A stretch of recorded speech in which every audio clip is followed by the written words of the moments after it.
Hello बच्चों, स्वागत है आपका अपने चैनल माय हिंदी टीचर में। बच्चों, आज मैं आपको पढ़ाने वाली हूँ क्लास 6 भाषा मंजरी की पुस्तक से मानवीय रिश्ता पाठ 9। हिंदी की यह बुक है बच्चों, मानवीय रिश्ता। जैसा कि आपको नाम से ही पता चल रहा है कि मानवता का कोई रिश्ता होता होगा। ये कहानी है मानवीय रिश्ते पर, मानवता के एक रिश्ते पर।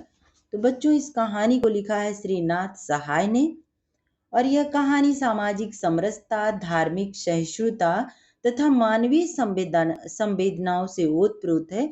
समाज के सभी वर्ग के लोगों की सेवा के लिए हमेशा तत्पर रहने वाली अकली बुआ का स्वयं का जीवन जब खतरे में पड़ता है, तब पूरा गांव उनके साथ एक पैर पर खड़ा हो जाता है।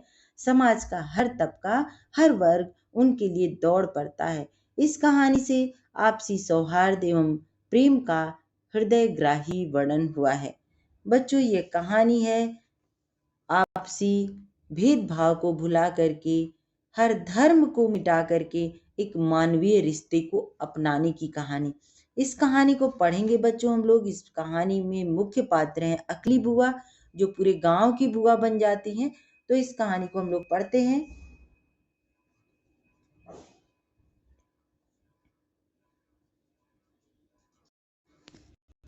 चलिए बच्चों, पेंसिल निकाल लीजिए। पाठ 9 हमारी हिंदी की बुक है, जीसीईआरटी की बुक है, लेकिन ये कहानी एनसीईआरटी में भी चलती है। तो चलिए इसको पढ़ती हूँ मैं। अकली बुआ गांव के एक विद्वान प्रतिष्ठित पंडित जी की पत्नी है। पंडित जी कर्मकांड से लेकर धार्मिक अनुष्ठान, धार्मिक प्रवचन आदि में बड़े निपुण थे। देखिए बच्चों, धर्म में एक प्रत्यय लगा है तो धार्मिक हो गया। अनुष्ठान और धार्मिक प्रवचन आदि में बड़े निपुण थे। दूर दूर एक ही शब्द जब दो बार आता है तो वहां पर पुनरुक्त शब्द युग्म होता है, यानी शब्दों का जो जोड़ा होता है उसको कहते हैं पुनरुक्त शब्द युग्म। अगला है बच्चों, दूर दूर तक के गांव में इनकी शोहरत थी। शोहरत माने सम्मान, यश, नाम, प्रसिद्धि। लोग इन्हें ऐसे कार्यों के संपादन हेतु सादर आमंत्रित करते। प्रलोभन। अब देखिए बच्चों, यहाँ पर एक आपको शब्द बताती हूँ। प्र प्लस लोभन। प्र प्लस लोभन बराबर प्रलोभन। प्र पहले लगा है, लोभन बाद में लगा है। जो शब्द किसी मूल शब्द, देखिए ये उपसर्ग है। उपसर्ग की परिभाषा होती है वे शब्द जो किसी शब्दांश के पहले लगकर उनका अर्थ बदल देते हैं और एक नया शब्द बनाते हैं, उन्हें कहते हैं उपसर्ग। तो यहाँ लोभन शब्द के पहले प्र उपसर्ग लगा है। वचन शब्द के पहले यहाँ भी देखिए प्र उपसर्ग लगा है। प्र प्लस वचन प्रवचन, यहाँ पर प्र प्लस लोभन प्रलोभन। ऐसे ही प्र उपसर्ग से बच्चों आप ढेर सारा शब्द बनाइएगा। कैसे बना सकते हैं एक दो बता भी देती हूँ। प्र प्लस संग, आपने एक शब्द बना दिया। अब इसको जोड़ के लिखिएगा प्रसंग। प्र प्लस दान, प्रदान। प्रहार, प्रखंड। ऐसे बहुत सारे शब्द होते हैं बच्चों जिन्हें आप अपनी मर्जी से अपने मनपसंद बना सकते हैं। साधारण जीवन स्तर और रहन सहन में इनकी अटूट आस्था थी, जो अन्य व्यवसायिक पंडित लोगों से सर्वथा भिन्न थी। भिन्न यानी अलग। देखिए इसको थोड़ा सा ज्यादा दिखा देते हैं आपको, कहीं कहीं निशान लगा दूंगी। भिन्न थी। जो जो भी थोड़ा आटा चावल दाल कुछ पैसे इन्हें दक्षिणा स्वरूप मिल जाता, सहर्ष स्वीकार करते, आशीर्वाद देते चले जाते। आशीर्वाद को भी अंडरलाइन कर ले रही हूँ, सहर्ष को भी, कठिन शब्द को आप लिख लीजिएगा। कभी कोई मांग नहीं, शर्तें नहीं, अतः समाज में इन्हें लोगों का अपार सम्मान प्राप्त था। पत्नी पर भी इन्हें लोग आदर भाव से पंडिताइन कहकर बुलाते थे। पंडित जी के जीवन मूल्यों आदर्शों का पूरा प्रभाव था। वे स्वभाव में शांतिप्रिय महिला थी, जिन्हें थोड़े में ही संतोष था। पंडित जी का स्वर्गवास हो गया। पंडिताइन अब अकेली पड़ गई। उनके कोई संतान तो थी नहीं और न ही था पंडित जी द्वारा संचित धन का या कमाई। साधारण सा एक छोटा घर, खपरेला मकान, आंगन में 2 कमरे, शौचालय। घर के अंदर रखी पंडित जी की कुछ पोथियां, एक बड़ा शंख, पाठ कथा वार्ता से जो कुछ पैसा मिलता था प्रतिदिन के जीवन बसर में खर्च हो जाता था। पैसा बचता था कहाँ? आजकल के जैसी कोई पेशेवर कमाई तो थी नहीं जो प्रवाचक को देखते देखते रंग से राजा बना दे। अब बच्चों देखते देखते एक ही शब्द, सॉरी, एक ही शब्द दो बार आया है। देखिए ये यहाँ एक ही शब्द दो बार आया है बच्चों। तो देखते देखते राजा को रंक बना दे। पंडिताइन, देखिए यहाँ से, पंडिताइन पास के गांव में एक निपुण वैद्य की पुत्री थी। अब आपके पहले प्रश्न का उत्तर बच्चों यहीं से है, यहाँ से। पंडिताइन पास के गांव के एक निपुण वैद्य की पुत्री थी। औपचारिक शिक्षा तो थी नहीं, किंतु वैद्य पिता और विद्वान पति के संगत से इन्हें अच्छा सांसारिक ज्ञान प्राप्त हो गया था। देहाती भाषा में लोग इन्हें पढ़ी नहीं कढ़ी अनुभवी कहते थे। तो बच्चों यहाँ से यहाँ तक आपके पहले प्रश्न का उत्तर है। आप लोग इसको यहाँ से लेकर यहाँ तक अंडरलाइन कर लीजिएगा और जब भी प्रश्न आएगा आप उसका उत्तर लिख लीजिएगा। निशान जरूर पेंसिल से लगा लीजिए बच्चों। चलिए आगे बढ़ती हूँ। जब कभी पंडित जी से इनकी नोकझोंक होती, आवेश में बोल उठती, जो पंडित के पतरा पंडिताइन के अचरा। अर्थात जो कुछ आपके पत्र पोथी में लिखा है वह सब कुछ तो मेरे आंचल में ही भरा पड़ा है। मैं आपसे कोई कम विद्वान नहीं हूं पंडित जी महाराज। देखिए बच्चों यहाँ से अब दूसरे प्रश्न का उत्तर है। जब कभी पंडित जी से इनकी नोक झोंक होती, आवेश में आकर के बोल उठती कि मैं आपसे कोई कम विद्वान नहीं हूँ पंडित जी महाराज। ये दूसरे नंबर के प्रश्न का उत्तर है। आप इसको निशान लगा लीजिएगा बच्चों, क्योंकि आप अपने से खोज कर लिखेंगे, आपको बहुत अच्छा लगेगा। मैं बता रही हूँ, आप पूरे क्लास में सबसे इंटेलिजेंट बच्चे बन जाएंगे। चलिए अगला पेज देखते हैं। देखिए ये चित्र है बच्चों, अकली बुआ है, गांव के लोग हैं। देखिए विवाह से पूर्व पिता की वैद्यगिरी की पुस्तकें रुचि से पढ़ती। साथ रहते रहते इन्हें देहाती जड़ी बूटियों और दवाइयों का अच्छा ज्ञान हो गया था। विभिन्न बीमारियों के नुस्खे की भी जानकारी प्राप्त हो गई थी। देखिए बुआ बैठी हैं सारी जड़ी बूटियां लेकर के।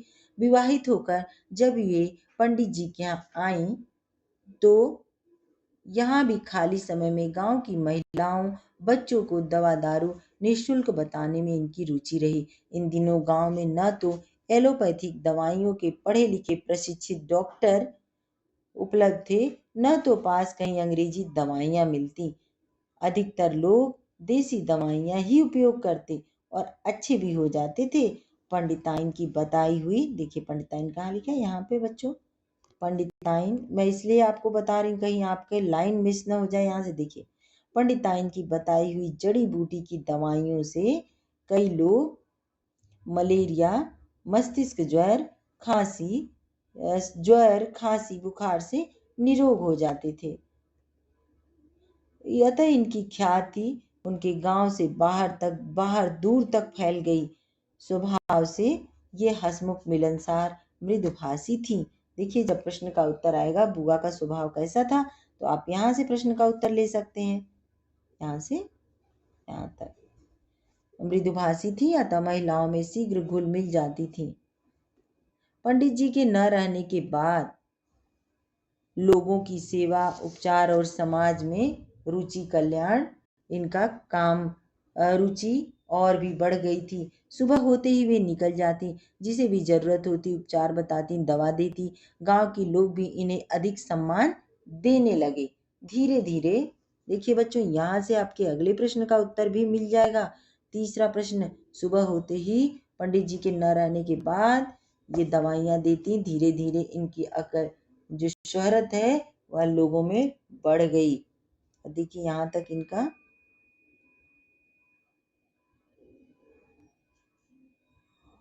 चलिए पढ़ देती हूँ पहले। शोहरत ख्याति गांव के बाहर तक फैल गई। अब लोग इन्हें अकली बुआ के नाम से पुकारने लगे, यानी जिसके पास अकल हो। लोगों को विशेषकर महिलाओं और बच्चों को नेक सलाह देती। आधुनिक शब्दावली में एक परामर्शदाता का धर्म निभाती। सेवा भाव इतना था कि आवश्यकता पड़ने पर किसी के घर रात भर रुककर उसकी देखभाल करती। पंडित जी के समान ही इनमें भी कोई लोभ यानी लालच नहीं था। लोभ का अर्थ होता है बच्चों लालच, नहीं था। इनके जीवन यापन का कोई अन्य साधन तो रहा नहीं। लोगों को जब इनके नुस्खों दवाइयों से लाभ हो जाता था, तब ये थोड़ा बहुत खाने पीने के पदार्थ, कभी साड़ी कपड़ा, कभी कुछ पैसे खुशी से इन्हें दे देते। इसी आय से बुआ अपनी जिंदगी बिता रही थी। अचानक एक दिन बुआ के पेट में दर्द हुआ। दर्द तेज इतना कि सहन से बाहर। अस्पताल में भर्ती कराना पड़ा। डॉक्टर ने कहा पेट में बड़ा फोड़ा है, ऑपरेशन करना होगा। क्या आपके साथ कोई है? मेरा कोई नहीं है बेटा, बुआ बोली। मैं अकेली हूँ। पास खड़े 3 आदमी बोल उठे, ऐसा न कहो बुआ जी, हम सब आपके ही तो हैं। डॉक्टर साहब हम लोगों का नाम लिख लें, सुरेश सिंह, रघुवीर गणेश। आवश्यकता पड़ने पर गांव के लोग और भी इनके साथ होंगे। आज ही ऑपरेशन होगा। आप लोग खून का इंतजाम तुरंत कीजिए, ज्यादा खून की जरूरत पड़ेगी। यह खबर गांव में बिजली की भांति दौड़ गई। देखते देखते मर्द औरतों का जमघट अस्पताल पर लग गई। बड़े डॉक्टर आए। पूछा यह भीड़ कैसी? हम सभी अपनी बुआ को अपना खून देंगे। क्या आप सभी खून देंगे?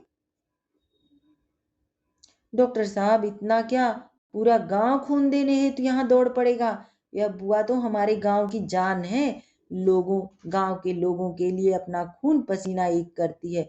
डॉक्टर आश्चर्यचकित, हैरान। आश्चर्यचकित मतलब हैरान। ऐसी भी इंसानियत। इसी बीच रहीम खां गांव से दौड़े दौड़े आए। भीड़ को चीरते हुए डॉक्टर के पास पहुंचे। बोले डॉक्टर जी पहला नाम मेरा लिखिए। बोलिए क्या नाम है? डॉक्टर साहब पूछे बोलिए क्या नाम है? पास खड़े खड़े गणेश ने कहा नाम इनका रहीम खां है। नहीं नहीं डॉक्टर, आप रहीम भाई लिखिए। डॉक्टर मुस्कुराया, बोला आइए आपका ब्लड टेस्ट कर ले। देखिए एक तरह बच्चों, मानवीय रिश्ते में जाति पाति कोई भेदभाव नहीं होता है। सिर्फ मनुष्यता का, मानवता का रिश्ता होता है, प्रेम का रिश्ता होता है। चलिए यहाँ जो पैराग्राफ है यहाँ से पढ़ती हूँ। और क्या संयोग, इनका खून बुआ के खून से मेल खा गया। अब तो रहीम भाई बेहद खुश। बोले आखिर दो इंसान का जो खून है एक सा तो होगा ही। अन्य लोगों ने भी खून दिया। इधर ऑपरेशन हो रहा था, उधर लोग सुंदरकांड का पाठ कर रहे थे। मंदिर प्रांगण में इनके नाम पर हवन हो रहा था। ऑपरेशन सफल हुआ, बुआ ठीक होने लगी। अस्पताल से छुट्टी मिलने पर रहीम भाई आग्रह पूर्वक बुआ को अपने घर ले आए। सप्ताह भर इनके घर के छोटे बड़े सभी ने दिल से बुआ की सेवा शुश्रूषा की। गांव वाले भी यह सौहार्द देखकर चकित थे। रहीम भाई का कहना था बुआ की सेवा करना हम हमारे परिवार का फर्ज था, कोई एहसान नहीं। मेरा बेटा 10 दिनों तक मस्तिष्क ज्वर से पीड़ित था। दवा से कोई लाभ नहीं हो रहा था। हम लोग निराश हो रहे थे। बुआ ने सुना, खुद तुरंत आई। देखा, बोली हमें 2 दिन का वक्त दीजिए, उम्मीद करती हूँ बुखार उतर जाएगा। बुआ ने दवा खिलाना शुरू किया। रात हुई तो बोली मुझे एक चटाई दे दीजिए, मैं रात को बच्चे के पास ही रहूंगी। उस रात उन्होंने कुछ नहीं खाया। रात भर जगकर बच्चे के सर पर दवा का लेप चढ़ाती रही, बीच बीच में जड़ी बूटी का काढ़ा गोली देती। सुबह होते ही बच्चे ने आंखें खोल दी। बुखार भी कुछ कम होता नजर आया। बुआ खुश होकर बोली कल तक बुखार उतर जाएगा। अब आप लोग चिंता मत कीजिए, यह काढ़ा गोलियां मैं रख कर जा रही हूँ। आप बिना नागा दिन में 4 बार देते रहिए। शाम को बुआ फिर आई। बच्चे की हालत बेहतर हो रही थी। इन्होंने और दवाएं दी। तीसरे दिन ज्वर बिल्कुल उतर गया। हम सभी खुश, बेहद खुश। तहे दिल से मेरा सारा घर बुआ को दुआएं दे रहा था। भला ऐसा एहसान कौन भुला सकता है। बुआ जी हमारी असली बुआ बन गई और अब तो यह रिश्ता खून में ही बदल गया। रहीम भाई बड़े फक्र से कहते हैं, भेदभाव छोड़ ऐसा पारिवारिक सौहार्द देख गांव के लोग भी प्रसन्न हैं, परस्पर बात करते हैं। यही तो वास्तविक मानवीय रिश्ता जिसके लिए आज समाज आतुर है। श्रीनाथ सहाय ने लिखा है बच्चों इस कहानी को। यह कहानी सामाजिक समरसता, धार्मिक सहिष्णुता मानवीय संवेदनाओं से ओतप्रोत है। समाज के सभी वर्ग के लोगों की सेवा के लिए हमेशा तत्पर रहने वाली एक महिला के जीवन पर जब संकट आता है तो समाज के हर वर्ग का सदस्य उस महिला की यथाशक्ति सहायता करता है। समाज में सभी व्यक्तियों को आपस में मिलजुल कर रहने, एक दूसरे के सुख दुख में सहयोग की भावना को यह कहानी बल प्रदान करती है। अकली बुआ को देहाती भाषा में लोगों द्वारा पढ़ी नहीं कड़ी अनुभवी कहने का क्या कारण था? बच्चों, आपको मैंने यहाँ पे निशान लगवा दिया था पहले ही पेज पर। देखिए, देखिए यहाँ पे लगाया थी, अगली बुआ गांव के निपुण वैद्य की पुत्री थी। यहाँ से बच्चों फिर से एक बार बता देती हूँ। देखिए यहाँ से लेकर के और यहाँ तक है अनुभवी कहते थे, यहाँ तक। ये प्रश्न नंबर 1 का उत्तर हो गया बच्चों, इसको आप लोग लिख लीजिएगा। अब दूसरा प्रश्न देखती हूँ क्या प्रश्न है, फिर आपको बता देती हूँ, आप लोग निशान लगा लीजिए। जो जो पंडित जी के पतरा व पंडिचाइन के अचरा, अकली बुआ पंडित जी को आवेश में ऐसा क्यों कहती थी? देखिए वहीं पर इसका भी उत्तर है, मैंने निशान लगवा दिया था, लेकिन आप लोगों की सहूलियत के लिए एक बार फिर से बता देती हूँ कि देखिए यहाँ पर लिखा था कि जब कभी पंडित जी इनसे नोक झोंक होती, आवेश में बोल उठती जो पंडिताइन के, मैं आपसे कोई कम विद्वान नहीं हूँ महाराज। ये देखिए 2 प्रश्न का उत्तर, प्रश्न नंबर 2 का। बच्चों आपको मैंने पहले बता दिया था, एक बार फिर से याद दिला रहे। पेज नंबर 57 पर यहाँ पर ये उत्तर मिल जाएगा आपको, और यहाँ से नीचे से 4 लाइन तक आपका उत्तर है। अगले पेज पर चलते हैं, अगला प्रश्न देखते हैं बच्चों। प्रश्न नंबर 3 है, पंडित जी की मृत्यु के बाद अगली बुआ का क्या काम था? तो ये भी मैंने आपको बता दिया था कि पंडित जी की मृत्यु के बाद अगली बुआ का काम क्या था। गांव के लोगों की, देखिए यहाँ पर है, यहाँ से गांव के लोगों की सेवा शुश्रूषा करना, ध्यान देना, और लोग इन्हें दवा देती, गांव में परामर्शदाता की तरह ये सबको दवा देती थी। गांव के लोग इन्हें अधिक सम्मान देते थे। यहाँ तक इस प्रश्न का उत्तर है। तीसरा नंबर 3, ये तीसरा प्रश्न का उत्तर है। अब चौथा प्रश्न देखते हैं बच्चों। चलिए चौथा प्रश्न देखते हैं। आपको लगता होगा मैं इधर उधर कर रही हूँ, लेकिन आपको दोबारा बताना पड़ रहा है बच्चों, इसलिए थोड़ी प्रॉब्लम आ रही है। अब बुआ के ऑपरेशन के समय उन्हें खून देने के लिए अस्पताल में मर्द औरतों का जमघट क्यों लग गया? देखिए बच्चों, अगला चौथा प्रश्न का उत्तर है कि डॉक्टर साहब इतना क्या, पूरा गांव खून देने के लिए दौड़ पड़ेगा? यह बुआ तो हमारे गांव की जान है, गांव के लिए, गांव के लोगों के लिए अपना खून पसीना एक करती है। 4 नंबर प्रश्न का ये उत्तर हो गया बच्चों। चारों प्रश्न यहाँ पर कंप्लीट हो चुके हैं। अब अगला देखते हैं हम लोग। देखिए बच्चों, ये भाषा संदर्भ यहाँ से शुरू होता है, इसको भी आपको बता देती हूँ। पहला नंबर देखिए, मैं आपसे कोई कम विद्वान नहीं हूँ पंडित जी महाराज। ऊपर दिए गए वाक्य में मैं का प्रयोग बुआ के लिए और आपसे का प्रयोग पंडित जी के लिए हो रहा है। जब सर्वनाम का प्रयोग कहने वाले, सुनने वाले या किसी तीसरे के लिए हो तो उसे पुरुषवाचक सर्वनाम कहते हैं। बच्चों बहुत ही इंपॉर्टेंट है, संज्ञा सर्वनाम विशेषण सभी को आना चाहिए। तो देखिए हम लोग डेली पढ़ते हैं, बात करते हैं, लेकिन ये नहीं समझ पाते कि ये सर्वनाम है, ये संज्ञा है, ये विशेषण है। तो इसको ध्यान से देखिएगा। मैं यानी मैं, मेरा जो नाम है, मैं जो हूँ, वो मेरे नाम के स्थान पर मैं है, ये सर्वनाम है। कौन सा सर्वनाम है? मैं आपसे कोई कम विद्वान नहीं हूँ पंडित जी महाराज। ऊपर दिए गए वाक्य में मैं का प्रयोग बुआ के लिए और आपसे, आपसे यानी पंडित जी के लिए हो रहा है। जब सर्वनाम का प्रयोग कहने वाले का मतलब मैं, सुनने वाले यानी आप, या किसी तीसरे के लिए हो उसे पुरुषवाचक सर्वनाम कहते हैं। नीचे दिए गए वाक्यों में 3 प्रकार के पुरुषवाचक सर्वनाम दिए गए हैं।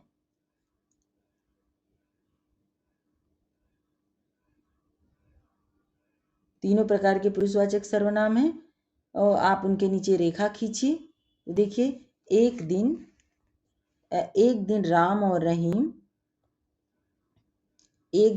और रहीम नदी के किनारे बैठकर शाम की ठंडी हवा का आनंद ले रहे थे।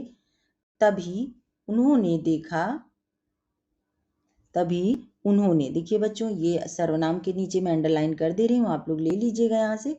उन्होंने के नीचे देखा एक दुबला पतला आदमी लड़खड़ाता हुआ उनकी उनकी यानी किसी की ओर, उनकी ओर चला आ रहा था। पास आकर उसने बड़े दयनीय स्वर में कहा, मैं भूख से मरा जा रहा हूं। मैं भूख से मरा जा रहा हूं। क्या आप मैं आप बोलने वाले, कहने वाले, या तीसरा मैं क्या आप मुझे कुछ खाने को दे सकते हैं? तो बच्चों जहां भी मैंने अंडरलाइन कर लिया है, अब तक आप लोग अगर जरा सा भी दिमाग लगाए होंगे तो पेंसिल से अंडरलाइन कर चुके होंगे। बच्चों इसको मैं हटा रही हूँ और अगला देखते हैं हम लोग। दूसरा नंबर है अकली बुआ, बुआ मृदुभाषी, औरत निपुण वैद्य, कड़वी दवा। यहाँ रेखांकित शब्द अकली, मृदुभाषी, निपुण, कड़वी क्रमशः बुआ, औरत, वैद्य और दवा की विशेषता यानी गुण बता रहे हैं, इसलिए ऐसे विशेषण को गुणवाचक विशेषण कहते हैं। इसमें व्यक्ति या वस्तु के हर तरह के गुण आते हैं। अतः आप भी 5 गुणवाचक विशेषण लिखिए। 5 गुणवाचक विशेषण लिखना है बच्चों। तो देखिए एक मैं बता देती हूँ, सद्गुणी। सद्गुणी हो जाएगा, सद्गुणी को आप यहाँ पे लिख सकते हैं। खैर यहाँ नहीं है, इसको बता देती हूँ। सद्गुणी यानी सावित्री सद्गुणी महिला है, यहाँ लिख देती हूँ। पहला नंबर सद्गुणी आपके लिए लिख देती हूँ, आप उसका वाक्य प्रयोग कर लीजिएगा। नंबर 1 सद्गुणी, सद्गुणी। अब ऐसे लिखना है, वाक्य प्रयोग करना है, सावित्री सद्गुणी महिला है। दूसरा देखिए, दूसरा है सदाचारी। अब दूसरा लिखेंगे सदाचारी, आप कुछ भी लिख सकते हैं। सदाचारी, सदाचारी तो श्याम एक सदाचारी बालक है। तीसरा है बच्चों ईमानदार, तो अब ईमानदार का भी यहाँ लिखेंगे, ईमानदार, ईमानदार। अब बच्चों इसका ईमानदार का गिरधर ईमानदार नौकर है, गिरधर एक ईमानदार व्यक्ति है। दयावान, ये सारा आपको गुणवाचक विशेषण है। दयावान, सेठ जी दयावान पुरुष थे। परिश्रमी, एक और बता देती हूँ, लास्ट है 5 आपको कहा गया है परिश्रमी। तो बच्चों ये परिश्रमी, वह बालक बहुत परिश्रमी है। बिना परिश्रम के तो कुछ भी नहीं मिलता, तो वह बालक बहुत ही परिश्रमी है, बहुत मेहनती है। मेहनती भी कर सकते हैं आप। ये सारे विशेषण हो गए बच्चों, इसको हटा देती हूँ। अब देखिए आपका ये चैप्टर लगभग कंप्लीट हो चुका है, भाषा संदर्भ पूरा कंप्लीट हो गया बच्चों। अब देखिए यहाँ पे पढ़ने के लिए है जंगल के गांव में, तो इसमें ज़्यादा टाइम नहीं लेते हुए इसको मैं जल्दी से पढ़ देती हूँ। चढ़ाई कितनी कठिन और कितना समय लेने वाली, ढलान उतनी ही रपटीली, पहाड़ी से उतरते पता ही नहीं चला कि विद्रोही सर की कहानी पहले खत्म हुई कि ढलान। जानते हैं रमेश दा, इस जंगल के बारे में कहा जाता है कि ई आपका रंग बदल देता है। अगर आप गलत नीयत से इस इलाका में घूम रहे हैं तो जंगलवा में घुसते आपकी देहिया का रंग एकदम सफेद चरका हो जाएगा। अगर नीयत ठीक है तो देहिया सोना जैसा चमकने लगेगा। पहाड़ी से नीचे पतरा टाड़ के बाद जंगल की गहरी हरी काई रंग की पट्टी दिख रही थी। मिले खिले पलाश सेमल उस गहरी हरी चादर पर जोगिया लाल छींटे थे। एक चौड़े काई रंग के कैनवस पर जोगिया लाल रंग की कूची फेरी हुई नजरें हट नहीं रही थीं। लगा वहां बैठकर थोड़ी देर निहारते रहे, लेकिन बीरेंद्र अब बैठने को तैयार नहीं। ऊंचे ऊंचे साखू, गम्हार, पुरनिया, पुरखे, छतनार, पीपल, बरगद, पाकड़, इमली, आम, सेमल ने जंगल को ऐसे ढक रखा था कि सूर्य की किरणें मुश्किल से नीचे पहुंच रही थी। वे तरह तरह की हरी पत्तियों से छनती, हड़बड़ाहट घबराहट में टहनियों से टकराती नीचे जमीन पर धड़ाम से आ गिरती थी। होश आने पर घास झाड़ियों पर दम भर कर सुस्ताती दिख रही थी, जिन सूर्य की किरणों की इतनी पिटाई धुलाई के बाद अपना ही रंग उड़ गया हो, उनकी क्या बिसात जो दूसरों का रंग उड़ा दे। बा यह संयोग ही था कि मैं सेमल गाछों के नीचे से गुजर रहा था। टहनियों से टकराती जो किरणें मेरी देह पर सुस्ताने के लिए पसरी, उनका खुद का रंग बदला हुआ था और बीरेन को लगा मेरी देह का रंग बदल गया है। वह सुनहरा सोना हो गया है। नाला पार करने के बाद जो पतरा यानी झीना जंगल मिला, उसमें दूसरे तरह के पेड़ थे।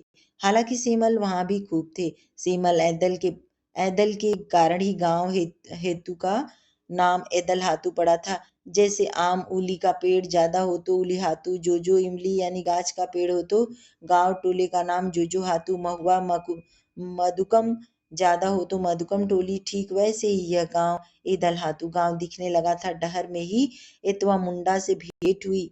बीरेन ने परिचय पाती करवाया। जोहार हाथ जोड़ी हुई। हम नीरज पहान के द्वार पर पहुंचे। तभी स्वागत द्वार के बगल में बिछे खटियों पर बैठाया गया और तभी दो तीन किशोरियां आईं। पीतल के चमचमाते दो कठौत और कांसा के दो बड़े लोटों में ठंडा पानी। खटौत में हम लोगों के पैरों को बड़े आग्रह से रखा गया और खूब आराम से धीरे धीरे धोया गया। फिर करंज के तेल से पैरों को सरासर एक बार फिर ठंडे पानी से धुलाई। अंत में जब साफ धुली गमछी से पैर पोछे गए तो लगा जादू हुआ। थकान पूरी गायब। मिट्टी का विशाल मकान, 3 आंगन, 13 कोठरी वाला। बीरेन की रमादी यानी रमा पोद्दार से भेंट हुई। गेहुआ खुलता रंग, नाक, आंख, चेहरा मोहरा साधारण किंतु लंबी छरहरी। व्यक्तित्व में कुछ खास बात थी। पहली नजर पड़ते ही खूब पढ़ी लिखी स्मार्ट महिला दिखी। तीसरा आंगन पार करके पूरब तरफ की बड़ी सी कोठरी खोल दी गई। पीछे बाड़ी में खूब ठंडा पानी वाला कुआं। बाल्टी भर भर के मन भर नहाए। इसके बाद भोजन थाली खाली करके उठे तो सोने के अलावा और कुछ सूझ नहीं रहा था। नींद खुली तो 2 बज रहे थे। बीरेन मुझसे पहले उठ गया था। पानी वानी पी रहा था। गिलास में चाय लिए हुए बीरेन साथ में रमादी। नीरज के बारे में पता लगा कि अभी रोगहर की भूमिका में होंगे। होड़ोपैथी में हाथ आजमाते हुए देसी जड़ी बूटी वाले इलाज को नीरज होड़ोपैथी बोलते हैं। शाम को गेंदा मैच, हॉकी मैच के रेफरी की भूमिका में और रात में इस गांव से उस गांव के अखड़ा जब में सब में घूमते हुए सुसुम दुरंग नाच गीत के बाद उपदेशक का रोल निभाते हैं। साक्षात बिरसा भगवान, रमादी बता रही थी। साथ में अमरिंद और इतवा रहते हैं। तबीयत ठीक रही तो सोमेश्वर बाबा भी। किशन सर के साथ हुए हादसे के बाद बाबा की तबीयत ठीक नहीं रहती। डिप्रेशन में रहते हैं। कभी कभी 2-2 3-3 दिन कुछ नहीं बोलते। कभी कभी बोलेंगे तो खूब बोलेंगे। नीरज दा के घर से थोड़ी ही दूरी पर जिकरांडा के गाछ के पास एक बड़ा सा हाल नुमा घर। जिकरांडा को देखते विद्रोही सर की डायरी के पन्ने याद आ गए। गौर से उस गाछ को देखने लगा। एक एक पंक्ति, एक एक शब्द जेहन में चमकने लगा गाछ से और डायरी के पन्नों से बैजनी रंग की धारा फिर से बहने लगी हो और कोहरा बनकर चारों ओर छाने लगी हो। सिर को झटका दिया। जादू टूटा। नीरज पाहन के होड़ोपैथी घर में घुसते 2 लंबे चौड़े गलियारे दिखे। सामने के गलियारों में 15-20 खाटें बिछी थी जिन पर कुछ मरीज नुमा लोग लेटे थे, कुछ बैठे थे। लकड़ी के मोटे चौड़े लट्ठों को हाथ भर की गड़ी टेक पर लिटाकर बेंचों का रूप दिया गया था। 30 फुट चौड़े और 40 फुट लंबे उस गलियारे में 60-70 से कम मरीज नहीं थे। गलियारे के आखिरी छोर पर नीरज दा और सोमेश्वर सर एक बड़ी सी खाट पर सामने के बेंच नुमा लट्ठी पर 3-4 मरीज नब्ज थामे आंखें मूंदे नीरज और हमें पहचानने की कोशिश करते। सर नजदीक पहुंचने पर सर की आंखों में पहचान की चमक दिखी। नीरज ने भी मुझे पहचान लिया। बीरेन ने पास कोने से एक खाट खींच ली। हम भी पास में बैठ गए।